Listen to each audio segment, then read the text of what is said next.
going to, there's a part of, it's Article 1. There are 7 articles of the Constitution. The first 3 articles actually build each branch. The Constitution doesn't say things like you can't murder and you can't stab people and you can't cross the sidewalk without a crosswalk. It doesn't have laws. It establishes a government that can create its own laws. Does that make sense? Now the Bill of Rights, a couple years later, will define rights. But Article 1 just builds the legislative branch. And in Article 1, it gives the power of Congress to do whatever is necessary and proper to the functioning of the government. Congress can do whatever is necessary and proper. That's the elastic clause. Why do you think they call that the elastic clause? Because it can be like stretched to whichever way. Can't you kind of say that necessary and proper is kind of anything you want? Yes, it's necessary and proper that we give this guy $1 billion to build a giant bozo tent. Our government needs it, right? You can say whatever you need to. So who does that give a lot of power to? I don't know why that was my analogy, by the way, the bozo tent. Why? Who does that give a lot of power to? Congress, and by extension, what level of government is Congress? Federal, state, or local? Federal. So Congress, a federal institution, gets a lot more power. Can you see in the Constitution with a strong executive, a strong judicial branch, a very strong legislative branch is much more powerful on the federal level than the Articles were?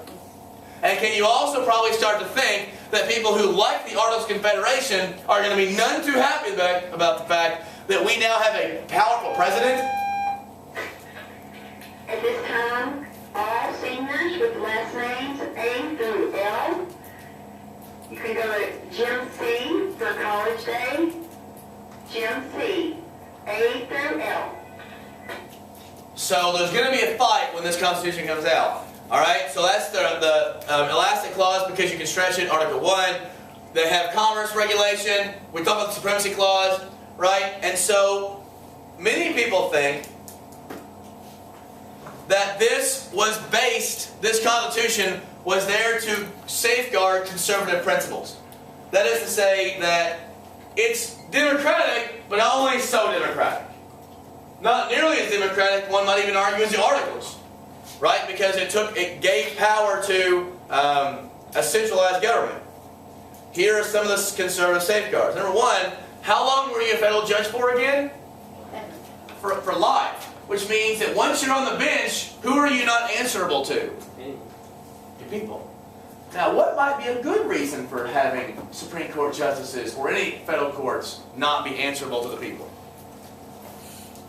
They can do what they think is right and not wrong. Exactly right, Tiger. They can make decisions that they think are constitutionally appropriate rather than are just popular, right? For example, in 1954, when the Supreme Court was a 9-0 decision, integrated schools, do you think average white people thought that was an awesome decision? No. No, but was it the right constitutional decision? Yeah. Absolutely.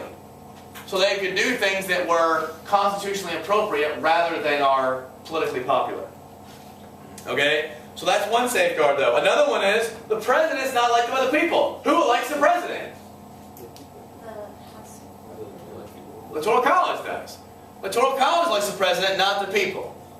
Now, technically, the people vote and tell electors who to vote for. But at this time, Electoral College could change their minds.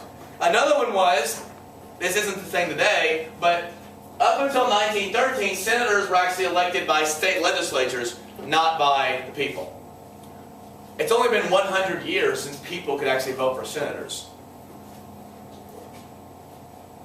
The only person you literally got to vote for directly was your congressman. That was it. There was also no Bill of Rights yet. That would come later. But they came to some basic, at the Constitutional Convention, they agreed enough to now they're going to let everyone know about it and they're going to try to ratify it. What's it mean to ratify? Implement, confirm. Yeah, to approve it, right? To approve this. And in one of the articles it said ratification would take 9 votes. 9 states had to ratify it for it to become the law of the entire nation. They weren't going to make it unanimous because they feared nobody would do it. Or that somebody could hold them hostage. So what starts happening is you have 2 camps that start building up. You have something called the Federalist camp, who this is I can't stress how important this next part is. 2 parts. The Federalist camp are the pro-central government people. We're talking people like Alexander Hamilton. And Madison for a while, although he'll eventually switch camps. But Hamilton's our guy. John Adams is a Federalist.